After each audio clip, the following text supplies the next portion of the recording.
Hi there, my name's Michael Hills. I'm 35 and I'm a back row player. Brilliant. So as we always start with these interviews, Michael, where did it all begin for you? Who put that rugby ball in your hand? Tell us a little bit about that. It began in Doncaster, down at the mini junior section. It was a party actually. They used to do school parties in those days to try and get the numbers up. They don't really need to now, it's popular, but it was a school party. I'd done a bit of rugby at school myself, and that was it really. Went down to the party and I never looked back from then, 6 years old. Oh, yeah. And he's right, you're a Doncaster lad, born over there, wasn't you? Yeah, I was born and raised in Doncaster. Obviously I just really enjoyed rugby at the mini junior section, and it all started there really. Yeah, having done a little bit of research, noticed you were over at Sale, playing lots of Premiership rugby for them back in the day. Again, tell us a little bit about that. Yeah, so straight from school, I went to Sale in the academy, and obviously learnt my craft there, and then broke into the first team the actual year they won the Premiership, with some of those big stars, Charlie Hodgson, Sebastian Chabal, people like that. Magnus Lund. Learned so much from those sort of characters, and it was fantastic to be part of that squad that year. Yeah, it sounds amazing. Also, you played Premiership for London Welsh.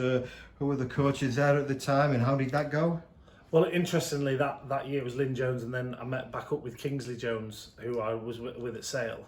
That was interesting, obviously being at the other end of the spectrum, fighting for every point that year. And to be honest, we were really unlucky to get relegated. We got docked points for a passport issue, which really sent us down. But I think without that, it would have been a close run thing all the way to the end of the season, because we had some great performances as a squad that year. And to go from a championship team to a Premiership team was something really special. Yeah, absolutely. Notice also on your CV that we've dug out, you've got some England qualifications. You were part of the under-21 squad at the World Championships. Yeah, that year that I played for the under-21s was a fantastic year. We won the Grand Slam in the Six Nations, and then we went on to the World Cup with probably a team that should have got to the final, but we came across New Zealand a bit early on, and it was a tough game against them. I think we lost by a couple of points in the end, and they went on to win it. But we had a fantastic team that year. I could sit here and name so many. I was stars. just going to say, can we drop a couple of names? Who would you have played I alongside? hate dropping names. Yeah. But, I mean, the back row was myself, James Haskell, and Chris Robshaw. We had Toby Flood, Nick Abendinen. Oh God, just like lots and lots of Dylan Hartley, Ben Foden, Mike Brown, Danny Kerr. Just to name a few. I think it makes me feel like that they all achieved a lot more than me. Decent side. Also, you've played some England sevens, but that must have been enjoyable. Yeah, obviously it was fantastic. I mean, back then it wasn't a separate entity like it has been recently. You got released from your club for so many weeks, and that was fantastic. Obviously, development of ball skills, reading the game, different tackle techniques and things like that was fantastic. And obviously travelling the world was unbelievable. I did every tournament that year bar Hong Kong actually, which I was gutted about, but I was needed at Sale, so I couldn't go to Hong Kong. Brilliant. And then obviously you arrived back at your hometown club, Doncaster, I think 2013. Must have been nice to go back home, so to speak. Yeah, obviously I'd been living in London and it was fantastic, but I think it was time for a change. And obviously at that point Doncaster had just got relegated, and I saw that as a fantastic challenge to go there and try and help them and get promoted, and lo and behold that did happen. It was a tough season in National One, but we got there, and then 2 years later we were in the final of the Championship. So Clive managed to get a fantastic group of boys together, and those players just gelled really well and went on from that first season, to making the final in my third season, and then it was just a fantastic experience over at Doncaster. There's some tough boys around in Doncaster at that time. We had a big gnarly pack that were really successful. Yeah, quite a few of them came from Rotherham actually. But yeah, it was obviously Doncaster and Rotherham always had that. Symbiotic relationship, I like to call it, as well as a relationship where players seem to move back and forward, as well as such a rivalry on the pitch, which, to be honest, we were so gutted, and I'm sure Rotherham were when they dropped out of the league, because that derby was such a fantastic thing to be part of for both all players involved. Yeah, absolutely.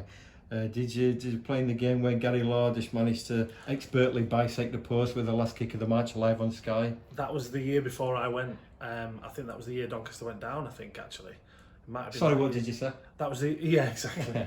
Sorry, sorry, Michael. Old habits die hard. Seriously, you were made club captain. That must have been a huge privilege to do that. Yeah, it was fantastic. I mean, obviously it was my boyhood club, and to be given that honour was fantastic, and I kept that for 6 seasons, which I was really proud of. But I felt really lucky, like you said, I had a lot of experienced players around me, and it was a fantastic group of players to be part of and captain, and it made my job really easy, to be honest. Yeah, at this stage we normally say, what do you know about Rotherham Titans as a rugby club? And I guess you know plenty, having played, I'm guessing, lots of times. Yeah, I mean, like I said, the things that stand out are the rivalries, the Yorkshire rivalries. It didn't matter what time of year, if you come into Rotherham, you're up for a game. One of the things I always remember about here is the pitch is slightly narrower, so it's going to be a defensive battle.